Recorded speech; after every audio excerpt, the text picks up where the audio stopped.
Hello, everybody, and welcome back to another episode of Untethered. Today, we are going to do like we usually do on Tethered. We're going to go from different we switched topics basically. Last week was the political edition. This week, I'm going to get into the religious edition, and we have some good news coming in, or we have some good topics to discuss tonight, hopefully, and we'll see where it leads us. Tonight with me is my brother Robert Hanson, as well as my co-host Mark Edworthy. Welcome to the show, guys. And you have a nice day. No, you don't say you have a nice day, man. You just started it. You say you have a nice day when the show is over, Robert. Have a nice day. What, are you going somewhere? Shit. No, but who knows what it turns into. Okay. So, yeah, we've had some interesting stuff that we've had happening this week. A lot of stuff that isn't really being mentioned too much in the crowds that we've been around. So I figured, well, what the hell? Let's bring up this stuff and see what it brings and see what your take on it is. I'm gonna drop the window captures. That way I can go into the articles and read them so it doesn't mess up the editing for the stream later on when I do it. So the first article that I came across, believe it or not, and I don't usually come to this website, but it is from Politico, just so everybody knows, and it's a article that was put out on the 17th of this month from Politico, and it talks about an event that Donald Trump is actually going to be putting scripture. Him and other Republicans are going to be doing reading passages in the marathon for the Bible event that's taking place here in the United States. So, with that being said, let me go ahead and read the articles and see what you guys think of it. So, President Trump is making a dramatic show of religiosity just days after he posted an image on social media that many Christians found offensive. A recording of Trump reading a verse from the Old Testament will be released next week as part of a celebration of the Bible organization of the event said Friday. The president's reading, which has already been recorded, will be part of an 84-hour public presentation at the Museum of the Bible in Washington that will feature nearly 500 readers cycling through Scripture from Genesis to Revelation over 8 days. Trump's roughly 2.5-minute reading, which is slated to air Tuesday, comes after he angered many Christians with a social media post that appeared to depict him as Jesus and publicly quarreled with Pope Leo, which he deleted a couple hours later, I believe. Right. Now, Booney Pounds, the founder of Christians Engaged and an organizer of the Bible event, welcomed the president's participation and declined to weigh in on the controversies, though she noted that the president's reading might be relevant. It's a scripture about repentance, Pound said. None of us are perfect. The president's reading, Second Chronicles 7:14 is among the most frequently invoked verses in American public religious life, calling on believers to humble themselves and pray and seek my face and turn from their wicked ways. Now, the White House on Friday released a statement trying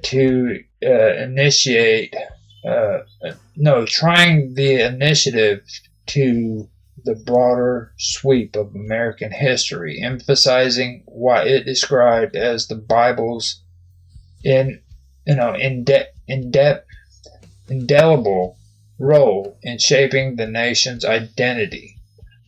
The statement nods to figures like John Winthrop and Abraham Lincoln and frames the reading as part of a larger commemoration of 250 years of the Bible's influence in America. We need a similar moment in our country today, Pound said, describing the initiative as an attempt to bring together leaders and citizens in a shared act of reflecting. I believe it's historic to have a sitting president read a lengthy section of Scripture with no commentary around it. In addition to the president, the lineup features several cabinet officials and Republican lawmakers, including Defense Secretary Pete Hegseth, White House Chief of Staff Susie Wiles, Secretary of State Marco Rubio, and Secretary of Veterans Affairs Doug Collins, Interior Secretary Doug Burgum, and Agricultural Secretary Brooke Rollins. So, my take on it is, first of all, it's good that I don't think a president's ever done that before here in the United States, where they've actually gotten involved in reading the Bible in something like this. I think this is probably the first time, isn't it? Have you ever? Yeah. Not sure. You could be right. That I know of, this is the first time. But as long as it's doing it for all the right reasons. Right. That's remarkable. Well, I'm talking about. I find it interesting that you've got to read 2 Chronicles 17, which is about military force in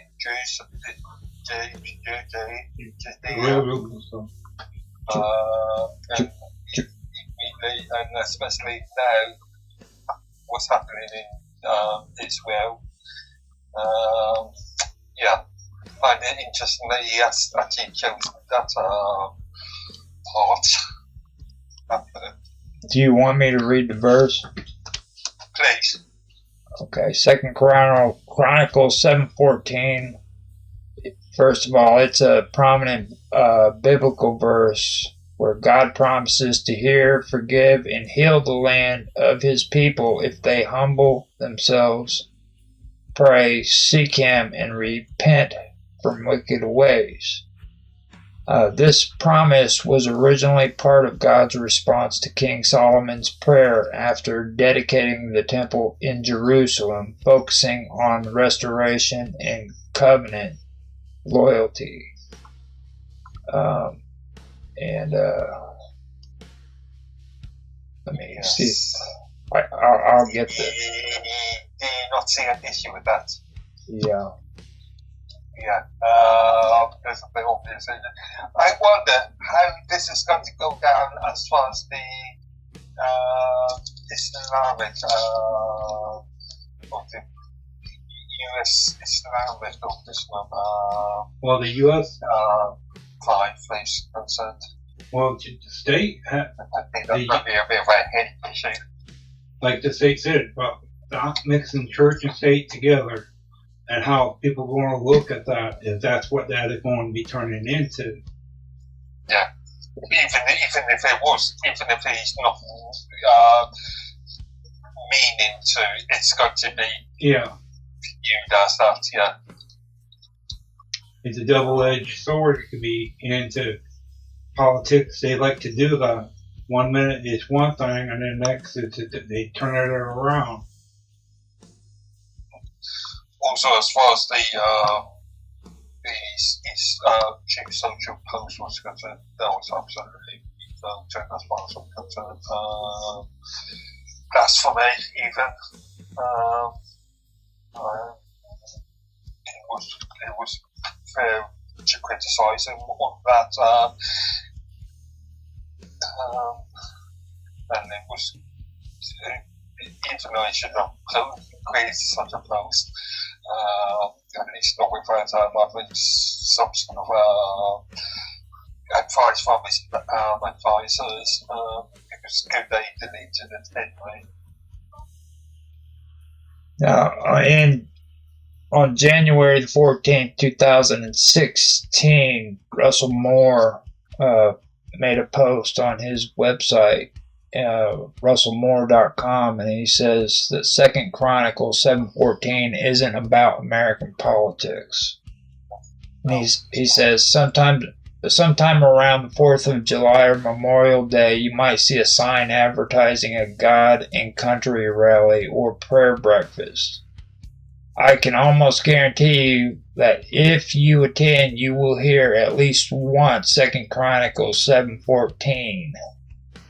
For those of you who don't know it, this passage reads, "If my people who are called by my name will humble themselves and pray and seek my face and turn from their wicked ways, then I will hear from heaven and I will heal their land." Often the way this verse will be preached in many evangelical pupils is as a rallying cry. In so many sermons, the people referred to in the passage are the American people, and the land is the American land. The meaning of the... Go ahead. That's one connotation. There's the other argument that this talking about Israel. It could be inferred that Israelis are evil people. Yeah. Well, these days in today's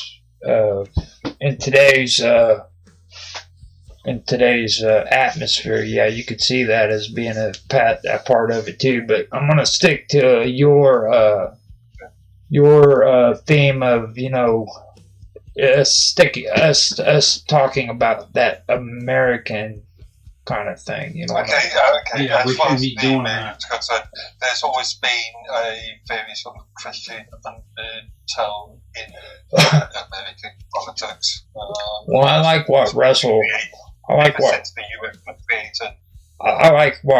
Moore actually was pushing too when he was saying this. He they use 2 Chronicles 7:14 to somehow make it like an American patriotic thing, when in reality it has Sorry, you said 7:14. I was looking at 17:14.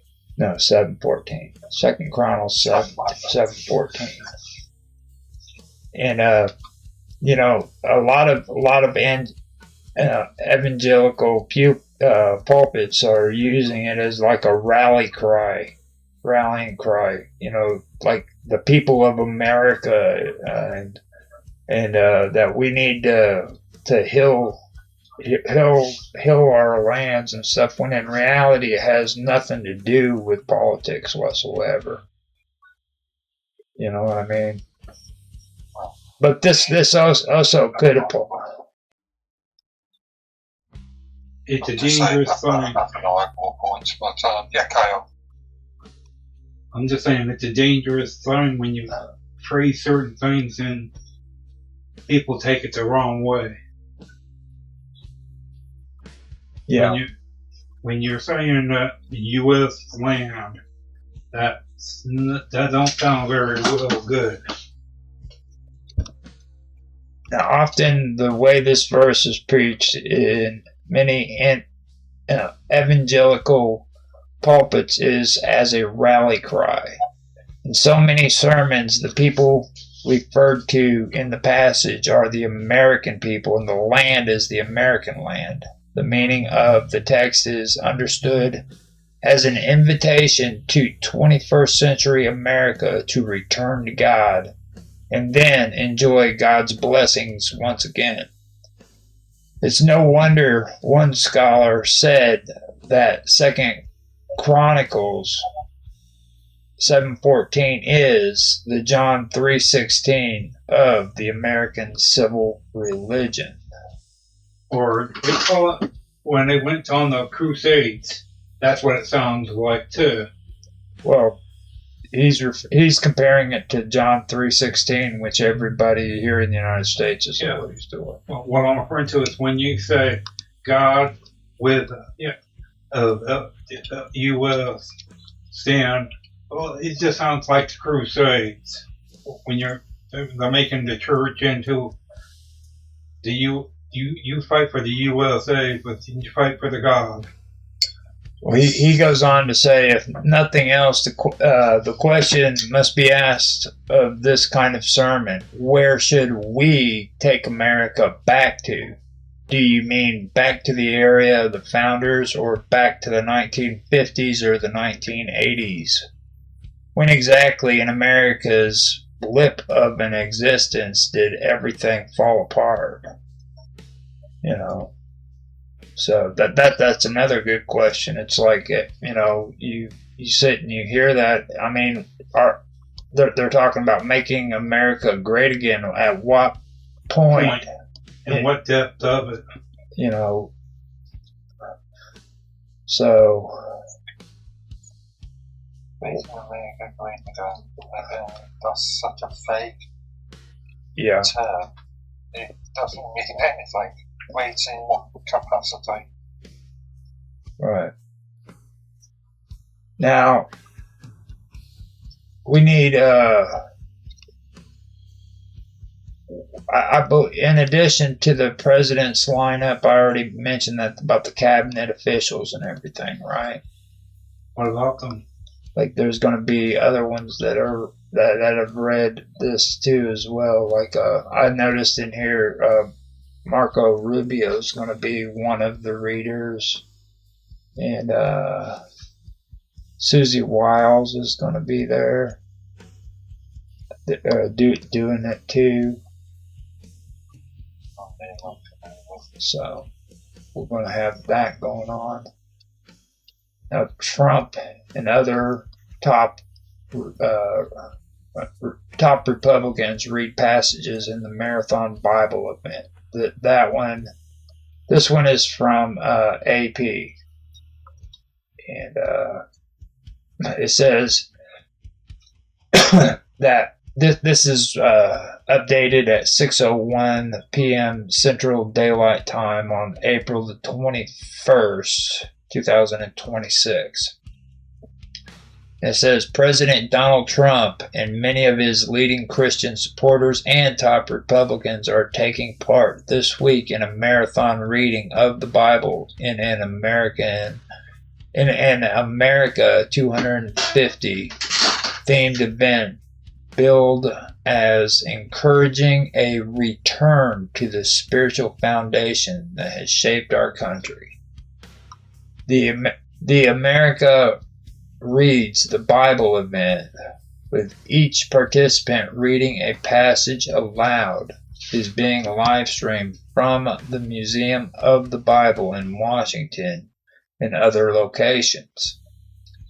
It featured a video of Trump from the Oval Office on Tuesday evening reading an Old Testament passage that called for national repentance in ancient Israel, words that have been used prominently for decades by those promoting the belief that America has been and should be a Christian nation. Now, Trump recited the passage from his desk with his hands folded on an open Bible in front of him, though he was looking straight into the camera. The video cut back and forth between two camera angles. Now, the Bible is indelibly woven into our national identity, the way of life, Trump said in a statement commemorating the event.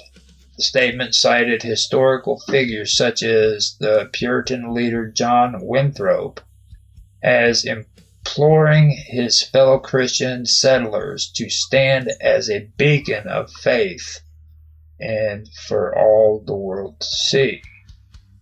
Now, critics say the event has a highly partisan list of participants and is part of a larger project to connect America's upcoming 250th birthday with a Christian nationalist vision that portrays the nation's founding as essentially Christian.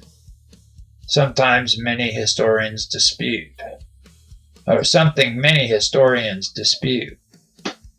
Now, white Christians, particularly evangelicals, have been crucial to Trump's electoral base. Did you say white Christians? Yeah, white Christians. Yeah, okay. You can see where this, who's written this. Yeah. What sort of philosophy that person has got. Yeah. And one thing wouldn't hurt for him to have done is take each group of different, like the Pope, and have people, high Pope and different religions and them all be there to help write and talk about this, where it's not sounding so, I don't want to use the word, but white print, it just don't sound good. I don't want to. That's where you're heading to, and I disagree when it comes to Pope and. Well, no, I'm saying it wouldn't be a bad thing to have different looks of it. There to represent the Holy Roman Catholic Church. Well, no, I mean all churches, all religion. No, sorry, no. If you got a representative of the Pope is there as the voice of God, God's representative for the Holy Roman Catholic Church. Yeah, but not all not all religion, and we have this. I've seen some of the arguments in relation to Church of England and the Anglican Church and the Count Monarch. The concept of that he's they're representing all faiths. You cannot be head of a church and then say, "Oh, I'm going to represent all faiths." Well, no, I'm talking about if you take one from each faith. Solely that church. Well, I'm talking about like you got Congress. You take the Congress of different types of churches. Donald Trump, the president of the US, is head of a church, well, whereas the Pope is, and the President Monarch is. They both are head of the representative churches. But the president isn't head of the representative church. Well, I was referring to where they don't, one person don't put it in a way of insulting other religions too. Why not? Why should you criticize another religion? Well, I'm saying it's also a theological political entity as well as. Well, I don't want. Are you saying that we have to have blasphemy laws though? No, what I'm saying is I don't see why anyone should say the U.S. is better than what England is because we are in a certain, we're higher or whatever and whatever. I mean, to me, that's what it sounds like. It's not a good thing when you put the ideal a little too high where you're running down other places. Well, that's what they're. That's what's the end thing though now, Robert. You see the end. So any criticism could be considered as running down a subject. Hold up. Hold on. Now, wait. Anything now. We all got to go walk around hand in hand and hug each other. No, that's not what it is. Okay, look. When it comes to this, I don't like the idea of bringing in the white Christian comment either. Okay, but the truth of the matter is it's like it's a separation of state and religion for a reason. Okay, like it's getting too freaking out of hand. Where like this right here, this is completely political bullshit. And most of this is ran by frickin' Christian organizations that are real thick in the nationalist movement. These are all just nationalist Christians who want to push this crazy idea that our country is all about the Christian faith. And the truth of the matter is the majority of people who founded this government didn't even believe in Christianity. Okay? They did. Founding fathers of the US. Right. Could argue as being. Yeah, but I mean, and they made it a point. They made it a real big issue to separate religion from state for a reason. They learned from England. Okay. They didn't want to go down the road like what England did. Britain, where we have by long historical sort of connection between religion and social life and politics. Politics and Christianity goes hand in hand in England. So yeah, but that's the thing. The U.S. didn't want to go down that road, but then here they are. But maybe with the I don't know, Saudi Arabia, Islam, and that's the whole farce. That's the whole farce. That's that kind of stuff isn't going to happen here. That's that. Like religious people aren't going to be able to take over a freaking government because we don't encourage religions to be dominant over freaking over the people. You know what I'm saying? We don't want freaking religious dogma. To like we had that happen back in the Middle Ages, and you know what I'm saying? How many people died because of the Catholic Church? Didn't even exist in the Middle Ages, so that's a bad. Well, that's the best way of saying it is the Middle Ages. Well, no, it's when the U.S. fight for independence. I mean, how many people during the Middle Ages died because of the Catholic Church? You know what I'm saying? How many people were put to death because freaking they didn't believe in Christianity? Or just not if they didn't believe it or not. We have moved on. No, apparently not. Apparently not. Country in itself, and that is the head of the Vatican City, political head of the Vatican City, is the Pope. He's not slaughtering non-Catholics in Vatican City. So I argue that's a bad. Looking at it from a perspective. Have you watched that movie? So if the Catholics aren't capable of slaughtering people in Vatican City, then what makes you so worried about Muslims slaughtering people in Europe? I mean, it's like I see it as like a double standard. You have this belief that. But you've got to look at the political situation at this present moment in various countries. In certain, I point out to you when Mr. Robot was sharing a good with us, a chattering about certain sub-Saharan African countries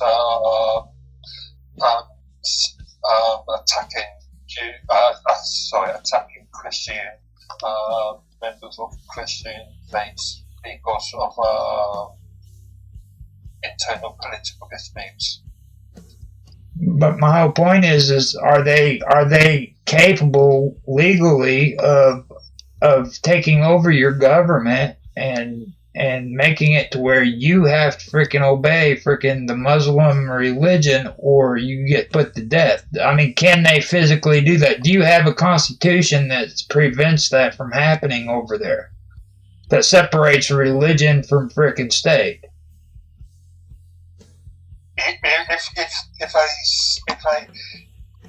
community, irrelevant to the religion, if a certain community takes control of a country in a severe manner, then constitutions are not going to help you. Look at Iran in 1979. Look at Lebanon in 1975. ISIS. Being two good examples of. What country was that, Roger? ISIS took over? Well, I'm pretty sure Islam actually ruled that country actually Islam was in firm control of Lebanon before 1975, considering that's the breadbasket of Islam, to be honest. Because the three main leaders in Islam is freaking Turkey, it's freaking Iran, and it's freaking Saudi Arabia. You have Lebanon, which is right there in the dead center of all of it. So I guarantee you, it was a Muslim predominant country before 1970. It was a predominant in religion, but not in a political sense. Right. To 75. Right, and you don't want to run out of church. So I mean, when it comes to politics, the best argument I think there would be freaking Iran. Whenever Iran was taken over back in that would have been back in what 80s? No, the 70s. 1979. Yeah. Because that was pretty dramatic. They were actually a pretty. They got a slogan for the USA. Well, no, I mean before that is what I'm talking about. Before all that. Back before they were taken over, they were pretty democratic actually. Before the Ayatollah took over. Well, again, Ayatollah. Yeah. Well, Lebanon. Hey guys, what's the topic here? We're talking about Donald Trump and him doing his Bible reading. Do you hear? Donald Trump. Hey, you know what? Donald Trump has a spiritual advisor. You guys know who this person is? Who? I can't remember her name, but she's an evangelist, and she's one of those people. You know how evangelists ask for? Oh, if you got it in your heart, you want the blessings. Give $10, give $20. No. She goes, if you want the blessing, you give $100,000. $100,000, you give $10,000. She's radical, and she's a money-sucking scam artist. Trump has got a printing press in China that's giving out Bibles for $3 a pop, where he signs them and he sells them for hundreds of dollars. This man's not supposed to be doing this kind of business while he's in office. You can't. No, you're not even supposed to do that in any office. Are you thinking of Bunny Pounds? I can't remember the name. Okay, because I could verify for you if I want. She was the one who was the founder of the Christian Engagement of Christian Engaged, and that's what this is all about. It's an organizer of the Bible event, which is taking place, and they were supposed to have like a marathon where everybody's reading quotes out of the Bible for the Museum of the Bible in Washington. Well, I mean, because Trump has backed himself into a corner, so because every president's supposed to be some sort of Christian or something, and then it's just like you're not supposed to mix church and state. Period. Well, I mean, it's just he backs up to a corner saying, I don't think I'll make it to heaven. I guess the question was asked. He said, no, you don't think he'll make it to heaven. Well, at least he has a little bit of honesty there. You ask any other president, yeah, sure, I see Father God. So Trump has done some things in life. He does the grandest of this man, the God Emperor of mankind, Trump himself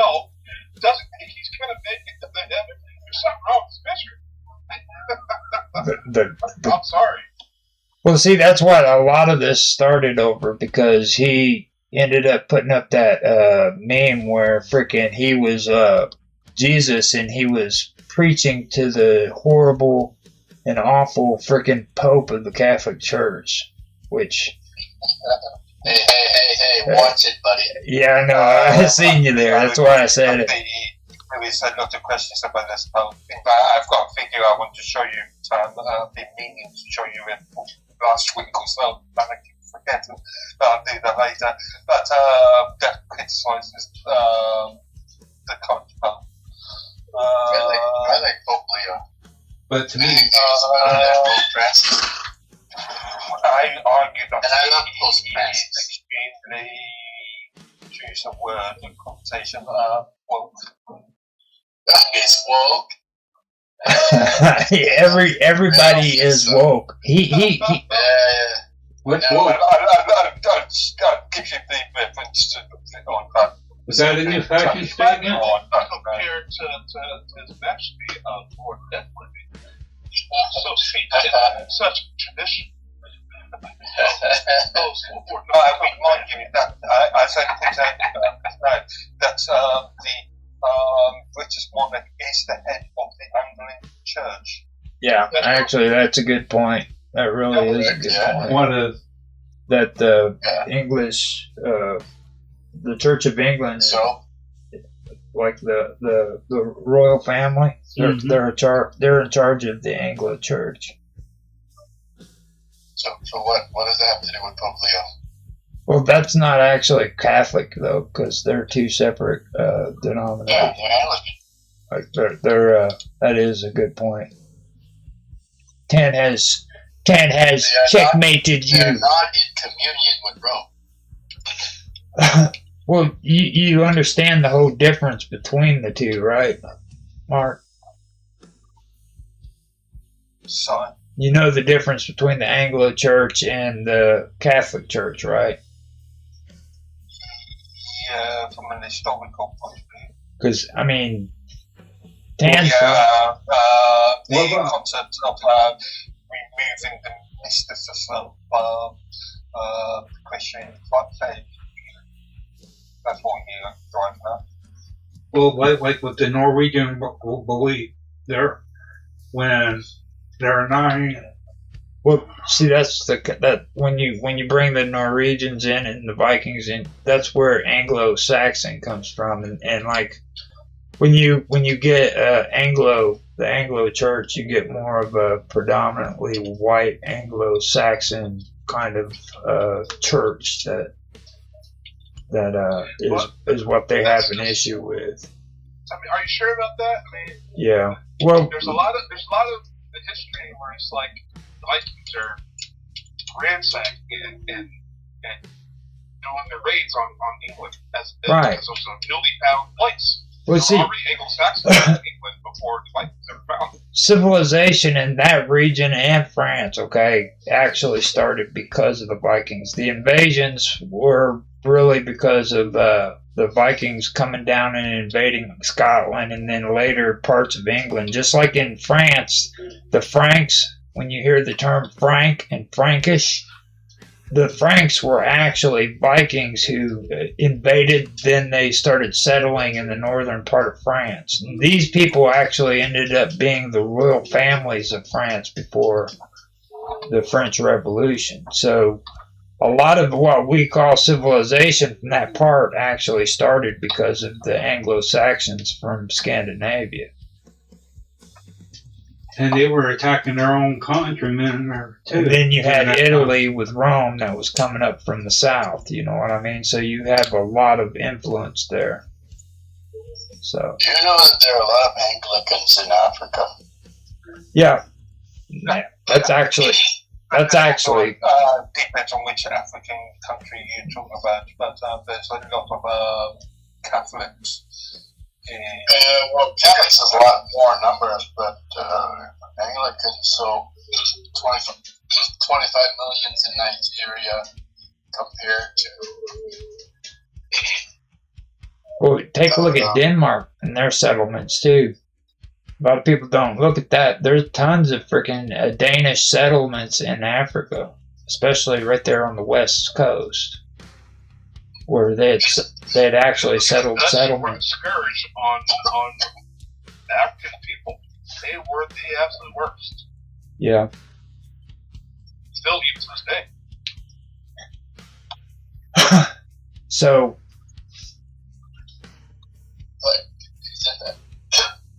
How are African worse? Well, You got so the colonialism, right? You got that. Nobody did it to Africa harder than the Dutch. Sorry, and they're still doing it. They're still. I'm not sure about still doing it. I mean, look at what's been happening with South Africa. The attempts to remove white farmers. What has happened in? Well, I see the white farmer thing. The thing of it is, it's not just white farmers. It's everybody that's a farmer in Africa is in danger right now because they're being murdered. And it's like white nationalists down in that area are the ones that are starting the white genocide shit. When in reality, sorry, kill people is not a white genocide slogan. Yeah, that's a load of shit, dude. That is a load of shit. Farmers are dying in Africa, dude. It don't matter what color your skin is. Everybody's saying these white farmers bullshit, dude. It's farmers, period. The farmers are always the first to be really attacked. In reference to kill the boy. Yeah. What regime is nice to the farmers? Not Africa. The USSR. Africa is having farmers die. It's a big issue, and the only reason why it's not being killed so many farmers. It's always the farmers. Before you speak Africa, remember Africa is a continent. Yeah, that's my whole point. Farmers in Africa, the entire continent, dude. It's not just South Africa. It's everywhere. They're dying. Egypt? Yes, it's freaking happening all over the place there. You know. South Africa is a country, though, right? Yeah. Do not conflict. It's happening. It's happening in Nigeria. It's happening in South Africa. It's happening in freaking Uganda, I believe. Well, think of it like this: who's the biggest person? It's happening everywhere down there, and nobody wants to look at it seriously because you got a bunch of ignorant white people calling it white farmer genocide. All these horrible black people are attacking freaking white farmers. You know? I mean, that's the reason why. That's the reason why nobody takes it serious. That's happening in the United States too. You got black people being racist against white people. I mean, seriously, nobody will take it seriously because it's become so freaking ridiculous that these people are talking about white farmer genocide in Africa. Like, you know, if you want anything to actually work out, why don't you stop talking out of your asshole and talk with common sense, dude? You know what I mean? But they won't do that. Well, just not that. They got the technology. They got technology now to where they can send it up in the air, and they don't even have proper. They don't even have proper analytics on freaking how many farmers are dying down there because nobody wants to do it. Countries, I believe that there I think the last ones were the police force. When you have a rural regime, one of the first groups of people you attack is the farmers. Okay, because you control the food, you control people. Yeah. Again, I bring up the example of Stalin. Stalin killed more farmers than I think anything in history. You're right. He actually did what the Assyrians did. He would make them move from one location to the other. So, and then there was entire communities that he starved out because freaking he didn't want them to. That was really down to poor management. Oh, God. There's a good argument to say that's down to poor management of farms rather than wanting to You're live with these perverts. On the whole. you're trying to say that Stalin freaking starved these people to death because of poor management, dude? On the whole, yes. There are exceptions to that rule, but on the whole. I don't know if I can. Stalin was just a syphilitic dictator. I don't know. Like bad management and shit. I can't believe he said that, dude. Well, bad management can have severe consequences. There's a lot of people died there, dude. I'm not gonna. Bad management can have severe consequences. You're muted out, Dan. You're muted. Yeah, I know. He had something good. Sorry. I know. I was saying, did you guys notice that Mark Atwoody has a lot of, he blames a lot of stuff on management? Yeah. Like, seriously, dude. I cannot believe he just said that. Like, Yeah, but let's okay. But how many people in management? When you run a country, how many people in charge? Collective organisation. well, dude, I know you're used to dealing with management, but like that's going a little too far. I have done quite a lot of study research on the concept of collective management within Well, you understand when I'm not saying I hate the concept, but I mean, technically it is bad management if you are a person or not. Yeah.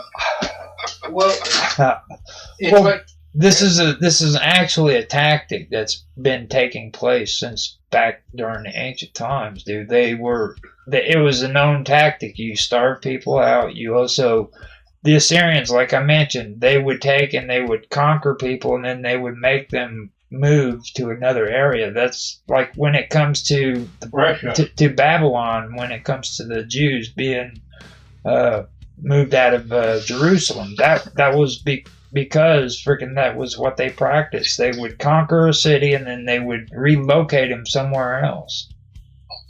And they've been doing that from that time period until now. Hey, Roger. Well, I mean, if that's what You don't have to even fight against them. You can go into an area, Raj, into a small area outside of your country and do the. Oh, sorry. You want to become a fire. Yeah, you got an echo. It's very hard. You and Roger, Okay. Well, okay, there we go. Got it fixed. So, in order to conquer a people without killing them, you have to put them through the worst hardships. So, like with slavery in America, you take away their lands, take away their property, their ownership, their titles, their all identity, their religion, language. You put them through hardships, and they become a dead race. Okay, so that's what you do to somebody you want to completely disenfranchise. And they become slaves more easily or assimilated into your system, into your society. That's how you get to assimilate. Yeah, but you gotta watch out for that too, because you can wind up with having someone a little go ballistic too. Well, that's part of it. They want you to do that so that it justifies them freaking eradicating you. You see, you start acting like an animal, then it justifies them coming in with the military and killing you. That's what they did during the Middle Ages with the Jews. Yeah, but if you're smart, not doing that, look at serial killers. That's what I'm saying, though. But that's not how they generally do it. Well, that's a justification for. So when you create the claim, you create the narrative, and then you use that narrative to justify the actions. yeah, but can you tell me what the first oldest serial killer in the past? But the coffee is empty. Yeah, you will really be surprised about it. There's always. It's off. The person was off on the sea line, like where you get crabs, fish from the ocean, and all that. Back long time ago. They found this guy and over 300 dead people inside of a cave, butchered to death from this one person. What were they butchered for? And we're comparing all these atrocities to the They found him. right? They found Well, what happened was we were discussing. I was reading the article, and Mark Edworthy had an issue with it being the term white Christians mentioned in a Yeah, because they were AP. sort of politically correct, or the sort of best blame. Well, we are not racist, but we don't blame a single race for everything. Argument. yeah, they But mentioned it makes sense. he kind of went on a tangent there, got all pissed off at the Muslims and shit. Well, You know how Mark is. Mark is a radical freaking. He just flips out and just I can't imagine. No. yeah. I Hey guys, no, don't believe Mark Edworthy to be a radical. well, let me ask you a question. Everybody knows what the U.S. is like right now. You stop to think, if certain things has changed, what would the U.S. be like? What would you would think? Okay, if we lost the war of independence, what would it be like? Here, what would you think the U.S. would be looking like? it's, Canada. what's that famous book? Found in, Well, I know Mark would say that we would be a better country because he's so freaking British. It's Well, you pathetic. know what? We would be drinking tea and smoking bags. Okay, and here's another one. Okay, during the time when we were fighting against racism, during that the time, Civil War. the gray coats, He likes to call the rebels the Gray Coats. yeah, rebel. Okay, what if they was to won that war? What would U.S. be like? To be honest with you, I think the U.S. would have We would be in the U.S. would be the slavery cap slap. Actually, me and Roger have been talking about this a lot. The American Civil War wasn't about racist in reality. It was the land grab. That's what the land grab to create to unify taxation.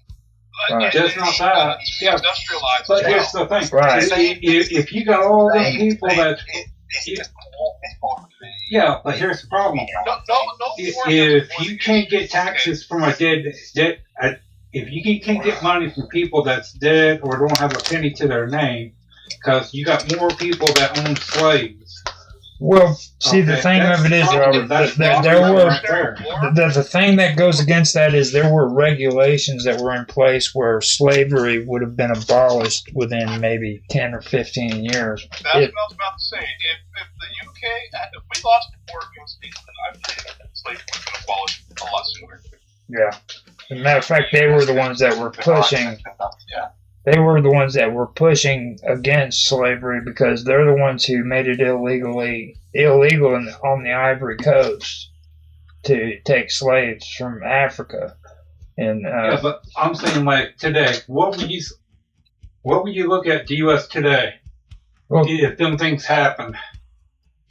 Who knows? If we had the ability to look at travel to alternative universes, string theory arguments, then I think England would be a better place if we weren't.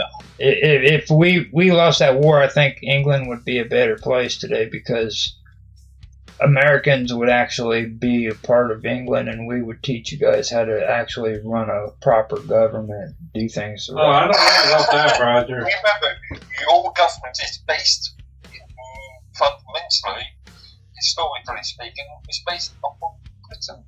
Yeah, because we didn't want to go down to doing that the Back way. to Martha. If the church tells you to do something, if you don't do it, the church will kill you. Oh, that's the one thing that we separated. Yeah. from those guys. But what I'm saying, if we was with Britain, we would be getting killed if you don't go by what the church said.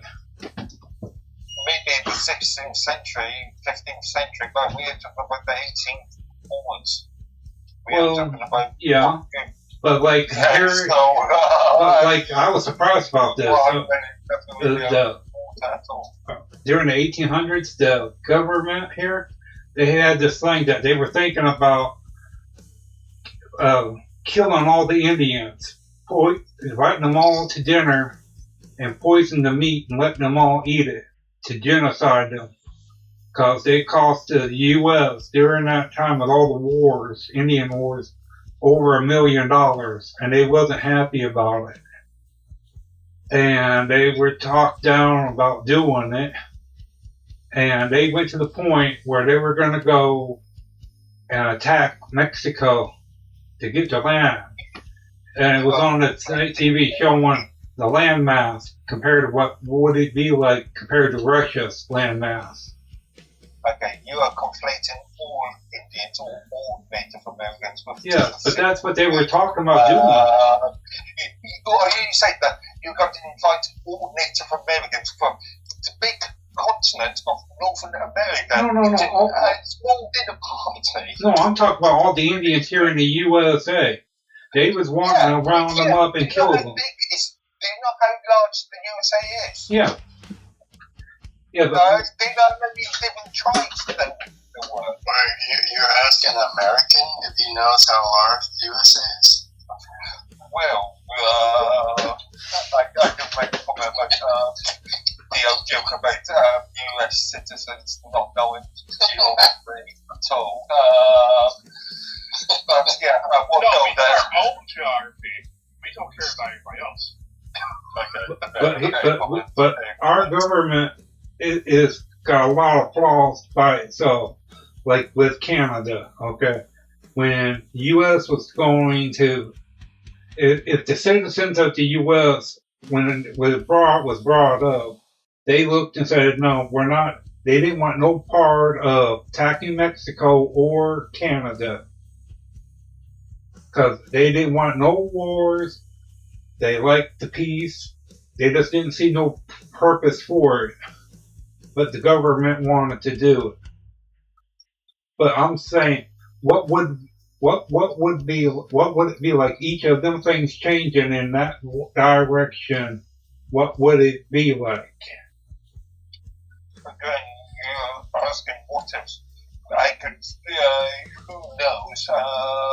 We could have linked ourselves in this scenario, and the end of humanity could have happened. We could be living in a utopian, dream-like state. Yeah, but when people, We could have imported some Native Americans back over to England and asked diversity to that gene pool. I mean, lots of things could happen. Yeah, precisely. but I'm just saying, Five Alpha Centauri could have come down to this planet and conquered mankind. Who knows? yeah. In India, it was a religion there. This one guy, he was going around killing, choking, and then sacrificing the blood to their god. And he did it so much. He is the killer of his religion. Up to, I think it was 400 people he killed by himself. He choked them to death with a coin stuck on his pad, and he wrapped it around their neck and gave, I don't know what you call that device, but that's what he used. And there was a religion over there, and went to spread all over to other places, and other places learned from it and did it.